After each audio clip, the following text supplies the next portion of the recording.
പ്രിയപ്പെട്ട വിദ്യാർത്ഥികൾക്കും ഒരിക്കൽ കൂടി നമ്മുടെ 4-ാമത്തെ അധ്യായത്തിലേക്ക് സ്വാഗതം.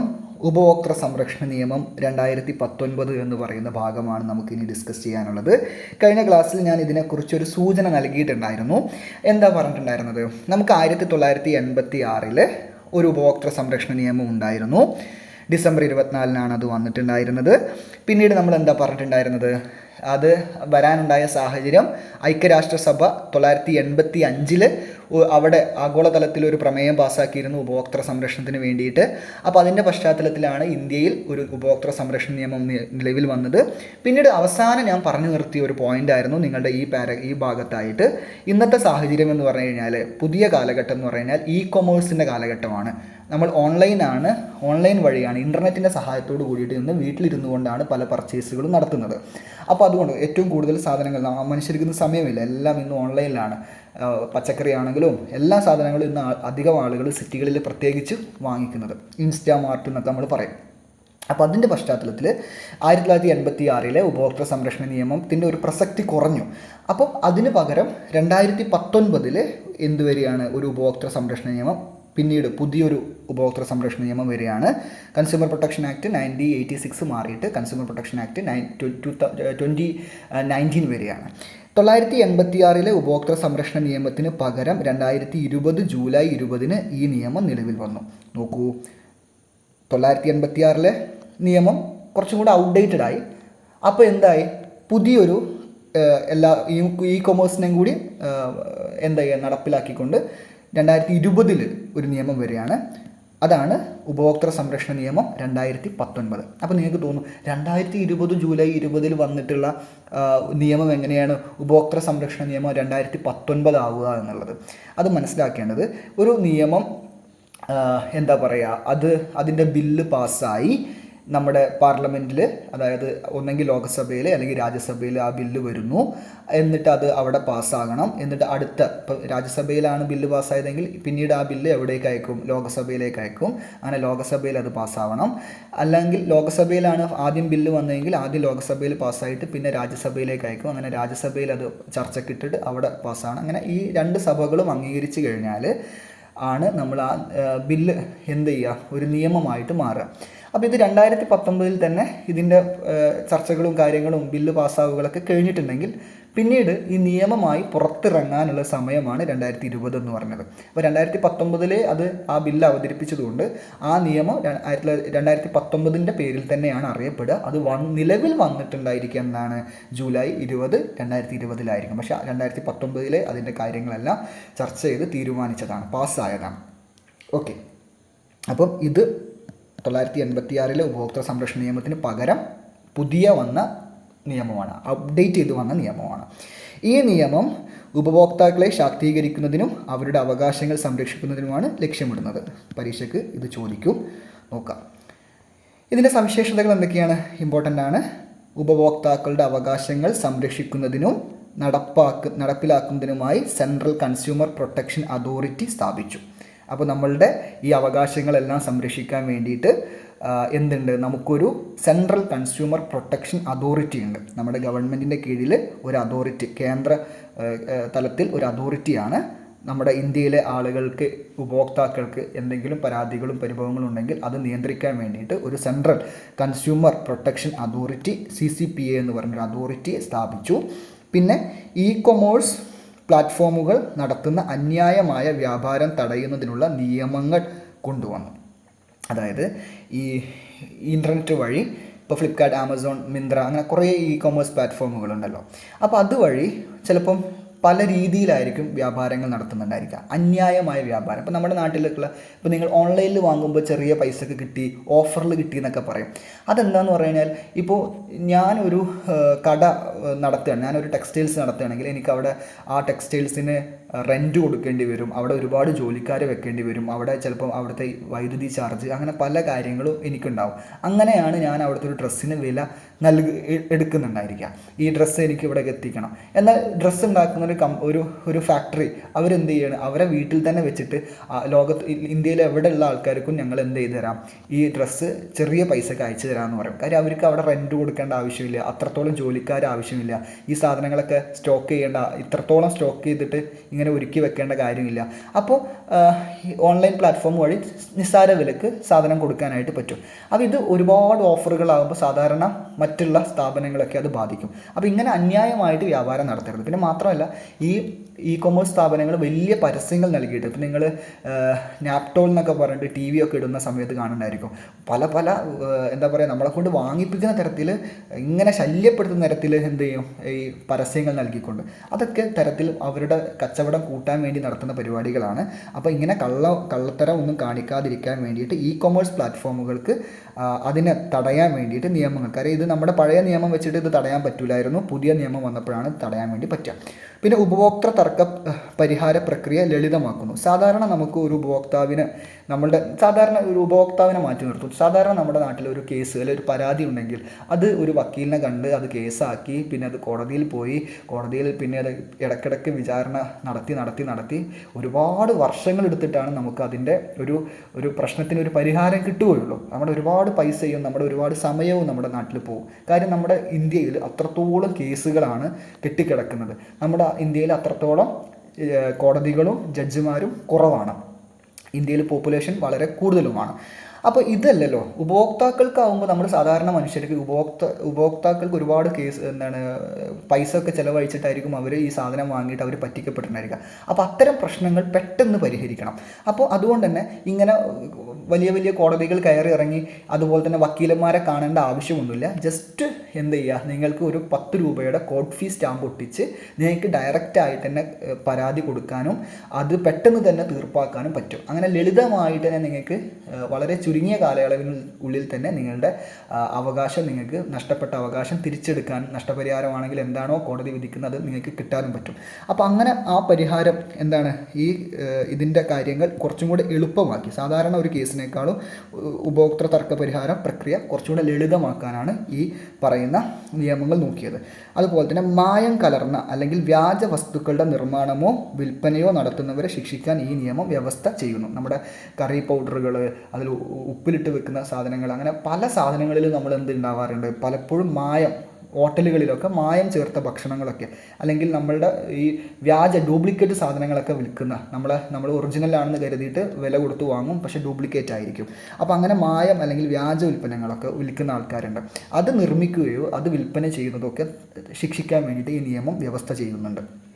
തെറ്റിദ്ധരിപ്പിക്കുന്ന പരസ്യങ്ങൾ പ്രചരിപ്പിക്കുന്നത് തടയുന്നു. അതായത് പരസ്യം കാണുമ്പോൾ നമ്മൾ വിചാരിക്കും ഇതൊക്കെ ശരിയാണ്, നമുക്കത് വാങ്ങിച്ചു കഴിഞ്ഞാൽ അത്രയും നല്ല കാര്യമാണെന്ന് വിചാരിക്കും. പക്ഷേ അത് വാങ്ങിക്കുമ്പോഴാണ് നമുക്ക് അബദ്ധം പറ്റിയതായിട്ട് മനസ്സിലാവുക. അപ്പോൾ തെറ്റിദ്ധരിപ്പിക്കുന്ന പരസ്യങ്ങൾ പ്രചരിപ്പിക്കുന്നത് തടയുന്നു.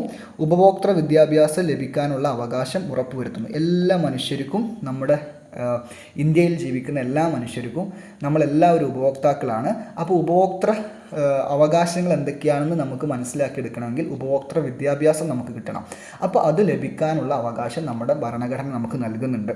ഇന്ത്യയിലുള്ള നിയമം പറയുകയാണ്, ഇവിടെ ആരും എന്ത് ചെയ്യാൻ പാടില്ല, ഉപഭോക്തൃ അവകാശങ്ങൾ അറിയാനും അത് പഠിക്കാനും നിങ്ങൾ ആരും തടയില്ല. നിങ്ങൾക്ക് പഠിക്കാം, അത് മനസ്സിലാക്കാം, നിങ്ങൾക്ക് ഈ കച്ചവടക്കാരോടൊക്കെ ചോദിക്കാം ഇതിൻ്റെ വില എന്താണ്, ഇതിൻ്റെ കാലാവധി എങ്ങനെയാണ്, ഇതൊക്കെ നമുക്കറിയാനും ഒക്കെയുള്ള അവകാശമുണ്ട്.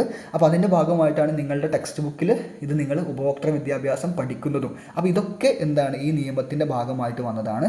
പരീക്ഷയ്ക്ക് ഈ ഭാഗങ്ങളിൽ നിന്നും ചോദ്യം വരും എന്തൊക്കെയാണെന്നുള്ളത്. 1986 ഉപഭോക്തൃ സംരക്ഷണ നിയമത്തിന് പുറമെ നിശ്ചിത വിഷയങ്ങളിൽ ഉപഭോക്താവിൻ്റെ അവകാശങ്ങൾ സംരക്ഷിക്കുന്നതിനായി ചില നിയമങ്ങൾ കൂടി നിലവിലുണ്ട്. അപ്പോൾ 1986 നിയമത്തിന് പുറമെ ആണ് ഈ പറയുന്നത്. അത് അപ്ഡേറ്റ് ചെയ്തിട്ടാണ് എന്ത് വന്നത്, 2019 നിയമം വന്നത്. എന്നാൽ ഈ നിയമം കൂടാതെ, ഉപഭോക്തൃ സംരക്ഷണ നിയമം കൂടാതെ വേറെയും കുറേ നിയമങ്ങൾ കൂടി ഉപഭോക്താക്കളുടെ സംരക്ഷണത്തിനായിട്ടുണ്ട്. ഉദാഹരണമായി ഭക്ഷ്യോൽപ്പന്നങ്ങളുടെ ഗുണനിലവാരം ഉറപ്പാക്കുന്നതിനായി നിലവിൽ വന്നതാണ് ഭക്ഷ്യസുരക്ഷാ സ്റ്റാൻഡേർഡ് ആക്ട് 2026. ഭക്ഷ്യസുരക്ഷാ സ്റ്റാൻഡേർഡ് ആക്ട്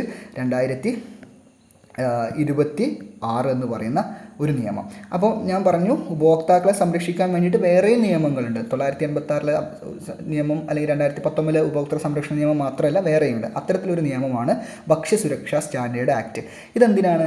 ഭക്ഷ്യോൽപ്പന്നങ്ങളുടെ ഗുണനിലവാരം അല്ലേ? അപ്പോൾ നമ്മൾ വാങ്ങിക്കുന്ന ഭക്ഷ്യ ഉൽപ്പന്നങ്ങൾ, അപ്പോൾ അത്തരം നിയമം എന്തിനെ മാത്രമായിരിക്കും നോക്കുന്നുണ്ട്? എല്ലാ സാധനങ്ങളുടെയും നിയമമാണോ? അല്ല. എല്ലാ സാധനങ്ങൾ വാങ്ങുമ്പോഴും നമുക്ക് ഉറപ്പാക്കേണ്ട അവകാശങ്ങൾ ഉറപ്പാക്കുക എന്നുള്ളതല്ല, ഭക്ഷ്യോൽപ്പന്നങ്ങൾ വാങ്ങുമ്പോൾ മാത്രം. അപ്പോൾ അങ്ങനെ ഭക്ഷ്യസുരക്ഷാ സ്റ്റാൻഡേർഡ് ആക്ട് 2006 ഉണ്ട്. അതൊരു നിയമമാണ്. ഉപഭോക്താവിൻ്റെ അവകാശങ്ങൾ സംരക്ഷിക്കപ്പെടുന്നതിനായി നിലവിലുള്ള നിയമങ്ങളെപ്പറ്റി നാം മനസ്സിലാക്കിയല്ലോ. ഈ നിയമങ്ങൾ ഉറപ്പു നൽകുന്ന ഉപഭോക്താവിൻ്റെ അവകാശങ്ങൾ എന്തൊക്കെയാണെന്ന് നോക്കാം. അപ്പോൾ നമ്മൾ ഓൾറെഡി പറഞ്ഞിട്ടുണ്ടായിരുന്നു, ഉപഭോക്തൃ സംരക്ഷണ നിയമം എന്തൊക്കെയാണ് ഉപഭോക്താവിൻ്റെ അവകാശങ്ങളെന്ന് നിർവചിക്കുകയും അതിനുവേണ്ടി ഒരു പ്രത്യേക നീതിന്യായ സംവിധാനം കൊണ്ടുവരികയും ചെയ്തു എന്നാണ് നമ്മൾ പറഞ്ഞിട്ടുണ്ടായിരുന്നത്. അപ്പോൾ എന്തൊക്കെയാണ് ഉപഭോക്താവിൻ്റെ അവകാശങ്ങളെന്ന് പറഞ്ഞ് ഈ നിയമം പറയുന്നത്? ഇതാണ് വളരെ ഇമ്പോർട്ടൻ്റ് ആണ്, പരീക്ഷയ്ക്ക് ചോദിക്കും. ഞാൻ ആദ്യം എന്തൊക്കെയാണ് അവകാശങ്ങളെന്ന് റൗണ്ട് ചെയ്ത് പോവാം. 1, സുരക്ഷിതത്വത്തിനുള്ള അവകാശം. 2, തിരഞ്ഞെടുക്കാനുള്ള അവകാശം. 3, അറിയാനുള്ള അവകാശം. പിന്നെ പരിഹാരം തേടാനുള്ള അവകാശം. പിന്നെ ഉപഭോക്തൃ വിദ്യാഭ്യാസത്തിനുള്ള അവകാശം. ഇങ്ങനെ ഇത്തരം അവകാശങ്ങളാണ് ഈ നിയമങ്ങളിൽ പറയുന്നത്. ഓക്കെ, അപ്പോൾ ഏതൊക്കെയാണ് പറയുന്ന അവകാശങ്ങൾ എന്ന് പറഞ്ഞു കഴിഞ്ഞാൽ, സുരക്ഷിതത്വത്തിനുള്ള അവകാശം, തിരഞ്ഞെടുക്കാനുള്ള അവകാശം, അറിയാനുള്ള അവകാശം, പരിഹാരം തേടാനുള്ള അവകാശം, ഉപഭോക്തൃ വിദ്യാഭ്യാസത്തിനുള്ള അവകാശം. അപ്പോൾ നമുക്ക് നോക്കാം എന്തൊക്കെയാണ് ഈ അവകാശങ്ങളെന്ന്. അപ്പോൾ പരീക്ഷയ്ക്ക് വളരെ ഇമ്പോർട്ടൻ്റ് ആയിട്ടുള്ള ഒരു ഏരിയയാണിത്. അപ്പോൾ നമുക്ക് നോക്കാം. ജീവനും സ്വത്തിനും അപകടകരമായ സാധന സേവനങ്ങളുടെ വിപണനത്തിൽ നിന്നും രക്ഷ നേടാനുള്ള അവകാശമാണ് സുരക്ഷിതത്വത്തിനുള്ള അവകാശം എന്ന് പറയുന്നത്. എന്താണ് അപ്പോൾ ഈ അവകാശം? നമ്മളൊരു സാധനം വാങ്ങുമ്പോൾ ആ വാങ്ങി ഉപയോഗിക്കുന്നതിൻ്റെ ഭാഗമായിട്ട് നമ്മുടെ ജീവൻ അപകടത്തിൽപ്പെടുകയാണെങ്കിലോ, അല്ലെങ്കിൽ നമ്മുടെ വിലപിടിപ്പുള്ള അല്ലെങ്കിൽ എന്തെങ്കിലും ഒരു സാധനത്തിന് കേടുപാട് വരികയാണെങ്കിലോ, ഇപ്പം നിങ്ങൾ കണ്ടിട്ടുണ്ടായിട്ട് ഒരു ഓല ഇലക്ട്രിക് സ്കൂട്ടർ വാങ്ങിയിട്ട് ഒരാൾ അത് കൊണ്ടുപോയിട്ട് കത്തിക്കുന്നു. കാര്യം അത് വാങ്ങിച്ചതിൻ്റെ ഭാഗമായിട്ട് അത് കത്തിപ്പിടിച്ചു, അല്ലെങ്കിൽ അത് അതുകൊണ്ട് എന്താ പറയുക, നമ്മളുടെ സേഫ്റ്റി, നമ്മൾ ഓടിച്ചുകൊണ്ടിരിക്കുന്ന സമയത്ത് ഒരു വാഹനം കത്തിപ്പിടിക്കുകയാണെന്ന് വിചാരിച്ചു, അപ്പോൾ നമ്മുടെ ജീവൻ നഷ്ടപ്പെട്ടു, നമ്മുടെ സ്വത്തിന് അത് പ്രശ്നമായി അല്ലേ. അപ്പോൾ ഇത്തരം അപകടകരമായ സാധനങ്ങളൊന്നും വിൽക്കാൻ വേണ്ടി പാടില്ല. നമ്മളൊരു പ്രൊഡക്റ്റ് വിൽക്കുന്നുണ്ടെങ്കിൽ അത് വാങ്ങി ഉപയോഗിക്കുന്ന ആളുടെ ജീവനോ സ്വത്തിനോ അപകടകരമാവാൻ പാടില്ല. അത്തരം വിപണനങ്ങൾ കർശനമായി തടയും. അത്തരം വിപണനത്തിൽ നിന്ന് നമുക്ക് രക്ഷ നേടാനുള്ള അവകാശമാണ് നിയമത്തിൽ ആദ്യം പറയുന്ന സേഫ്റ്റിയാണ് പറയുന്നത്. രണ്ടാമത്തെ അവകാശം എന്താണ്? ഉപഭോക്താവിൻ്റെ തിരഞ്ഞെടുക്കാനുള്ള അവകാശം. മത്സരാധിഷ്ഠിത വിലയിൽ സാധന സേവനങ്ങൾ തിരഞ്ഞെടുക്കാനുള്ള അവകാശം. നമുക്കിന്ന് പല ഓഫറുകളിൽ പല പ്രൊഡക്റ്റുകൾ നമ്മുടെ മുന്നിലേക്ക് വരികയാണ്. അപ്പോൾ നമ്മൾ ഏത് വാങ്ങണമെന്ന് നമുക്ക് കൺഫ്യൂഷനാണ്. അപ്പോൾ നമ്മളുടെ യുക്തിപൂർവ്വം നമുക്ക് വേണ്ട സാധനം നമുക്ക് തന്നെ തിരഞ്ഞെടുക്കാം.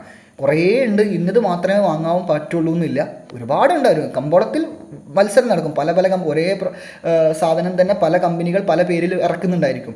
അപ്പോൾ ഏതെങ്കിലും ഒരു കമ്പനി മാത്രമാണ് ഈ സാധനം ഇറക്കുന്നത്, മറ്റുള്ളവരൊന്നും ഇറക്കണ്ടെന്ന് പറഞ്ഞു കഴിഞ്ഞാൽ അവർ ആ കമ്പനി നിശ്ചയിക്കുന്ന വില കൊടുത്തിട്ട് നമ്മൾ ഈ സാധനം, പ്രത്യേകിച്ച് മരുന്നുകളുടെ കാര്യത്തിലൊക്കെ അങ്ങനെയാണ്. അതല്ല, പല കമ്പനികളുണ്ടായിരിക്കും, ഒരേ ഉൽപ്പന്നമായിരിക്കും, പല കമ്പനികൾ ഇറക്കുന്നുണ്ടായിരിക്കും. അപ്പോൾ നമുക്ക് ഇഷ്ടമുള്ളത് തിരഞ്ഞെടുക്കാം, അല്ലാതെ ഇന്നത് തന്നെ തിരഞ്ഞെടുക്കാൻ പാടൂ എന്നില്ല. നമുക്ക് നമ്മളുടെ ഇഷ്ടമുള്ള സാധനം തിരഞ്ഞെടുക്കാനുള്ള അവകാശം. ഓക്കെ, മത്സരാധിഷ്ഠിത വിലയിൽ എന്ന് പറഞ്ഞു കഴിഞ്ഞാൽ ഇവിടെ ഇന്നും മാർക്കറ്റിൽ ഓഫറുകളും ഒക്കെ നൽകിയിട്ട് പല വിലകളാണ്. ഒരു കമ്പനിയുടെ വില ആയിരിക്കില്ല ഒരു സാധനത്തിന് നൽകുന്ന വില, അതേ സാധനത്തിന് വേറെ കമ്പനി കൊടുക്കുന്നുണ്ടായിരിക്കാം.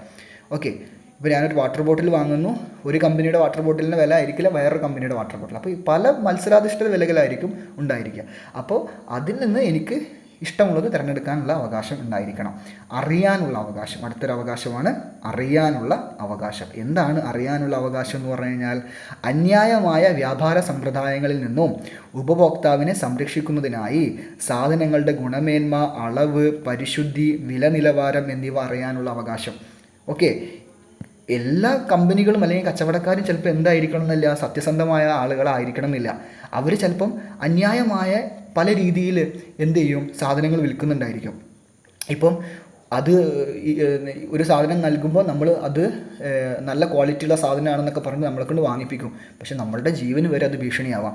അപ്പോൾ എന്ത് ചെയ്യണം, ഒരു സാധനം ഒരു കമ്പനി ഇറക്കുന്നുണ്ടെങ്കിൽ അതിൻ്റെ പുറത്ത് കൃത്യമായിട്ട് അതിൻ്റെ ഗുണമേന്മ എഴുതിയിരിക്കണം. അതിലെന്തൊക്കെ സാധനങ്ങൾ ചേർത്തിട്ടുണ്ട്, അതിലെന്തൊക്കെ സാധനങ്ങൾ എത്ര അളവിലാണ് ചേർത്തിട്ടുള്ളത്, അതൊക്കെ എഴുതിയിരിക്കണം. ഈ സാധനത്തിൻ്റെ ഈ പാക്കറ്റിൻ്റെ പുറത്ത് ഇത് എത്ര അളവുണ്ട്. ഇപ്പോൾ ഞാനൊരു പാക്കറ്റിൽ ഒരു കിലോയുടെ ഒരു സാധനമാണ് എടുക്കുന്നതെങ്കിൽ കൃത്യമായിട്ട് അതിൻ്റെ പുറത്ത് എഴുതിയിരിക്കണം ഇത് എത്ര ഉണ്ട് എന്നുള്ളത്. 1 കിലോ ആണെങ്കിൽ 1 കിലോ. ചിലത് കാണാം, നിങ്ങൾ വെളിച്ചെണ്ണ എടുക്കുന്ന സമയത്ത് ഗ്രാം കാണാം. അപ്പോൾ നമ്മൾ 1 കിലോ എന്ന് വിചാരിച്ചിട്ട് എടുക്കും, പക്ഷെ അതായിരിക്കില്ല. ചിലപ്പോൾ അതിൻ്റെ അളവ് നോക്കിയിട്ട് നമുക്ക് അളവ് പ്രദർശിപ്പിച്ചിരിക്കണം എത്രയാണ്. അല്ലെങ്കിൽ ഇതാ നിങ്ങൾ കൊണ്ടുപോയിക്കോളൂ, ഇത് 1 ലിറ്റർ ഉണ്ട് അല്ലെങ്കിൽ ഇത് 1 കിലോ ഉണ്ട് എന്ന് പറഞ്ഞ് നമുക്ക് തരുമ്പോൾ നമ്മൾ പറ്റിക്കപ്പെടാം. അപ്പോൾ കൃത്യമായിട്ട് അതിൻ്റെ പുറത്ത് എഴുതി രേഖപ്പെടുത്തി വെച്ചിരിക്കണം അതിൻ്റെ ഗുണമേന്മയിൽ എന്തൊക്കെ സാധനങ്ങൾ ചേർത്തിട്ടുണ്ട്, എന്തൊക്കെ അളവിലാണ് ചേർത്തിട്ടുള്ളത്, അത് അനാരോഗ്യകരമാണോ, ഇത് ഗർഭിണികൾ കഴിക്കാൻ പാടുണ്ടോ, കുട്ടികൾ കഴിക്കാൻ പാടുണ്ടോ, അങ്ങനെയൊക്കെയുള്ള പല കാര്യങ്ങളുണ്ടായിരിക്കും. പിന്നെ പരിശുദ്ധി അല്ലേ, ഈ പറഞ്ഞ പോലെ തന്നെ അതിന് എത്രത്തോളം ക്വാളിറ്റി ഉണ്ട് എന്നുള്ളത്. പല സാധനങ്ങളും അതിൻ്റെ ക്വാളിറ്റി ചിലപ്പോൾ മോശമായിരിക്കും, 3rd ക്വാളിറ്റിയോ 2nd ക്വാളിറ്റിയോ ഒക്കെ ആയിരിക്കും. നമുക്ക് അതിൻ്റെ ക്വാളിറ്റി ഏതാണ്, 3rd ക്വാളിറ്റി ആണെങ്കിൽ 3rd ക്വാളിറ്റി എഴുതി വെച്ചോളൂ, 2nd ക്വാളിറ്റി ആണെങ്കിൽ 2nd ക്വാളിറ്റി എഴുതി വെച്ചിരിക്കണമെന്നാണ്. വില നിലവാരം, അതിൻ്റെ വില എത്രയാണ്, അത് ഇങ്ങനെയുള്ള കാര്യങ്ങളൊക്കെ അവിടെ എഴുതി വെച്ചിരിക്കണം. അപ്പോൾ ഇനി എഴുതി വെക്കാത്ത പ്രൊഡക്റ്റുകളാണെങ്കിലോ അത് നമുക്ക് ചോദിച്ച് അവിടുത്തെ കസ്റ്റമർ സെയിൽ ചെയ്യുന്ന ആളോട് ചോദിക്കണം, ഇതെന്താണ്, ഇതിനകത്ത് എന്തൊക്കെയാണ്, ഇത് എത്രയാണ്, ഇതിൻ്റെ ഗ്രാം എത്രയാണ്, അല്ലെങ്കിൽ ഇതിൻ്റെ തൂക്കം എത്രയാണ്, ഇതിൻ്റെ വില എത്രയാണ്, ഇത് എന്നാണ് ഉണ്ടാക്കിയത്, എപ്പോഴാണ് ഇത്, എത്ര കാലം വരെ ഇത് ഉപയോഗിക്കാം, ഇങ്ങനെ അറിയാനുള്ള അവകാശം നമുക്കിതിന് ഒന്നെങ്കിൽ ഇത് പ്രദർശിപ്പിച്ചിരിക്കണം, അല്ലെങ്കിൽ നമുക്കിത് എന്ത് ചെയ്യാൻ വേണ്ടി പറ്റണം, നമുക്കിത് നോക്കി മനസ്സിലാക്കാനോ അല്ലെങ്കിൽ ഇത് ചോദിച്ചറിയാനോ പറ്റണം. പരിഹാരം തേടാനുള്ള അവകാശം അടുത്ത ഇമ്പോർട്ടൻ്റ് ആയിട്ടുള്ള അവകാശമാണ്. പരിഹാരം തേടാനുള്ള അവകാശം എന്താണ് അത് പറയുന്നത്? അന്യായമായ വ്യാപാര സമ്പ്രദായങ്ങൾക്കും ഉപഭോക്തൃ ചൂഷണങ്ങൾക്കുമെതിരെ പരിഹാരം തേടാനുള്ള അവകാശം. നമ്മൾ പറ്റിക്കപ്പെട്ട് കഴിഞ്ഞാൽ നമ്മൾ വെറുതെ കരഞ്ഞിരിക്കുകയല്ല, എന്ത് ചെയ്യാം, നമുക്ക് ഈ ചൂഷണത്തിനെതിരെ ആരാണോ നമ്മളെ കബളിപ്പിച്ചത് അവർക്കെതിരെ, അതായത് സാധനം വാങ്ങി അല്ലെങ്കിൽ സേവനം വാങ്ങിയിട്ട് നമ്മൾ പറ്റിക്കപ്പെട്ട് കഴിഞ്ഞാൽ നമുക്ക് ആ വ്യാപാര സമ്പ്രദായം, അതായത് ആ കച്ചവട രീതിക്കെതിരെ, ആ കച്ചവട സ്ഥാപനത്തിനെതിരെ നമുക്ക് കേസിന് പോവാം. നമ്മൾ ചൂഷണം ചെയ്യപ്പെട്ടു എന്ന് പറഞ്ഞിട്ട് നമുക്ക് പരിഹാരം തേടാനുള്ള അവകാശമുണ്ട്. അടുത്തത് എന്താ? ഉപഭോക്തൃ വിദ്യാഭ്യാസത്തിനുള്ള അവകാശം. ഉപഭോക്തൃ വിദ്യാഭ്യാസത്തിനുള്ള അവകാശം എന്ന് പറഞ്ഞാൽ എന്താണ് ഉദ്ദേശിക്കുന്നത്?